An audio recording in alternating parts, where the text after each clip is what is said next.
Hello everyone, this is Rick Mantei, and my talk for today is about Amelia Earhart. You notice I've been talking about pilots here lately because that's what I am. And so I enjoy studying pilots and watching pilots. And whenever I give people flights, and I give about 300 a year, when I give people flights, especially the girls, I tell them that, this is the way it was for Amelia Earhart. She flew open cockpit biplanes. And it just means a lot to them when they hear that because, they sure are going to learn it in school. So how do they know things like that? Well, some guys like me taking them up and flying them. Of course, she was the first woman to fly across the Atlantic. She did it 5 years after Lindbergh did. And she was 39 years old when she died. Of course, that was the attempt to fly around the world, be the first person to fly around the world. And she died. Everybody knows about that. There's theories everywhere about what happened. Nobody knows. But, the end result, she died and she was never found. So whatever happened, it happened. And that's not what I'm here to address. She was married one time to a guy named George Putnam. And a lot of the money she got for all the different flights and things she did was from him. But she said that when she married him, it was a partnership between him, and it was a marriage of convenience. She said, "I want you to understand, I shall not hold you to any medieval code of faithfulness to me, nor shall I consider myself bound to you similarly. I may have to keep some place where I can go to be by myself now and then, for I cannot guarantee to endure at all times the confinements of even an attractive cage." And by that, she meant, the mansions and stuff that this guy had. He was a lot of money. He had 2 kids from a previous marriage.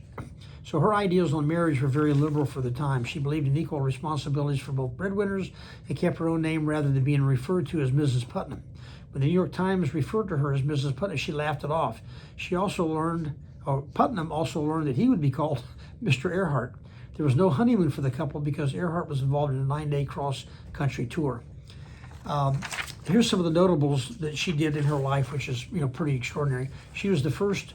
She had the woman's world altitude record of 14,000 feet in 1922. And of course, you laugh at that. 14,000 feet now is like absolutely nothing, but it was a big deal over 100 years ago. She was the first woman, of course, to fly the Atlantic Ocean in 1928. Not solo, but she flew it the year after Lindbergh did, but not by herself. First woman to fly solo in 1932. Which also, by the way, made her the first person to fly twice across the Atlantic. She went one time with another person, and then she went the second time solo. And nobody else up until that time had done that. She was the first woman to receive the Distinguished Flying Cross from the U.S. Armed Forces. First woman to fly nonstop coast to coast across the United States in 1932. She set the woman's transcontinental speed record in 1933. First person to fly solo between Honolulu, Hawaii, and Oakland, California. First person to fly solo from Los Angeles to Mexico City. First person to fly solo nonstop from Mexico City to Newark, New Jersey. And speed record for east to west flight from Oakland, California to Honolulu, Hawaii.